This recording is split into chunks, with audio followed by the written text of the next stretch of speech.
Jean Piaget was a psychologist best known for his work in the area of developmental psychology. He created what is known as Piaget's theory of cognitive development, a theory to describe children's cognitive development from infancy to adulthood.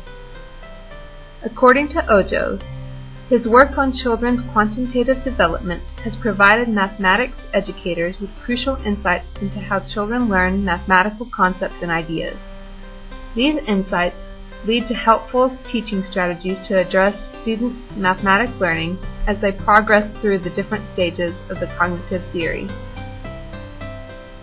Piaget's cognitive theory is based on two assumptions. First, at each grade level, children's developmental levels and developmental rates may differ significantly. Second, all people pass through each stage before starting the next stage. No one skips any stage. There are 4 stages in Piaget's theory. They include the sensory motor, pre-operational, concrete operational, and formal operational stages. The sensory motor stage takes place from birth to the appearance of language, which is about 2 years of age. This stage is characterized by an understanding of object permanence and the ability to link numbers with objects, i.e., 1 cat, 2 dogs, 3 trees. To enhance a child's mathematics learning, educators should provide activities that incorporate counting, such as 1. Counting fingers and toes. 2. Ask who has more, as in who has more candy, toys, or legs. 3. Reading picture books with pictures of objects and numbers. The pre-operational stage takes place from about 2 years of age to about 7 years of age.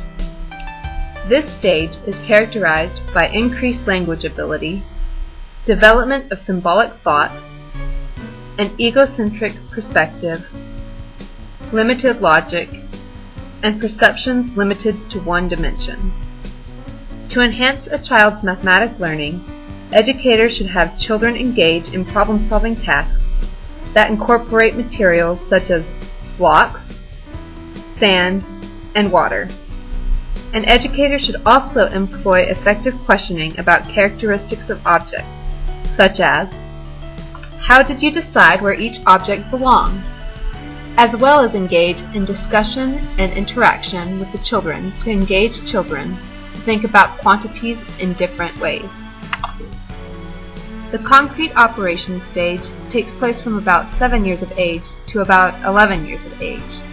This stage is characterized by acceleration of the development of language and an acquisition of basic skills, the child's ability to consider 2 or 3 dimensions simultaneously, and the ability to order and classify objects on a basis of common characteristics developed.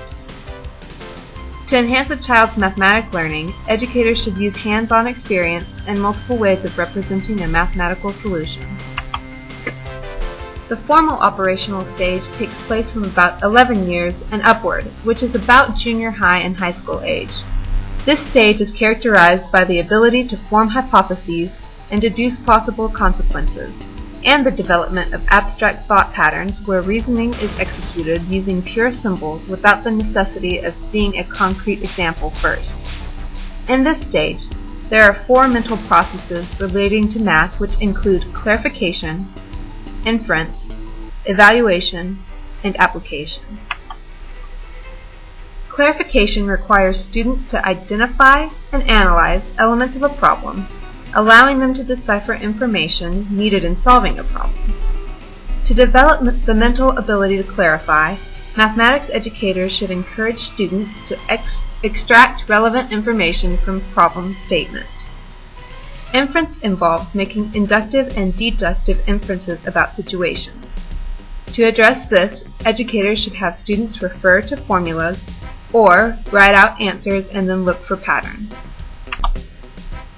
Evaluation involves using criteria to judge the adequacy of a solution. This leads to forming a hypothesis. To enhance learning, educators should have students put answers back into given problem situations to see if they fit or are absurd and also have students estimate numbers in a problem to determine validity of answers. Application involves students connecting mathematical concepts to real-life situations. To enhance application abilities, educators should provide examples of real-life problems requiring the skills that the students have learned. In junior high and high school years, students are still making the transition from the concrete operations to the formal operations stage. Students in concrete operational stage cannot imagine abstract concepts very easily and thus need help visualizing concepts. Activities that make abstract ideas concrete allow students to get their hands on mathematical ideas and concepts and are useful tools in solving problems. Manipulatives that teachers can use to create concrete experiences include 1. Using pattern blocks, Cuisenaire rods, algebra tiles, algebra cubes, geoboards, transgrams, counters, dice, spinners, and other concrete objects. 2. Paper folding and cutting. 3. Games. 4. References to real-life objects and events. Comparing real-life experiences and tangible objects brings realness to abstract concepts.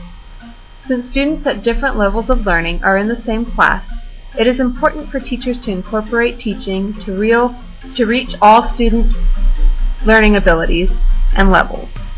Teachers can do this by using multiple representations in oral, kinesthetic, visual, verbal, and tactile form.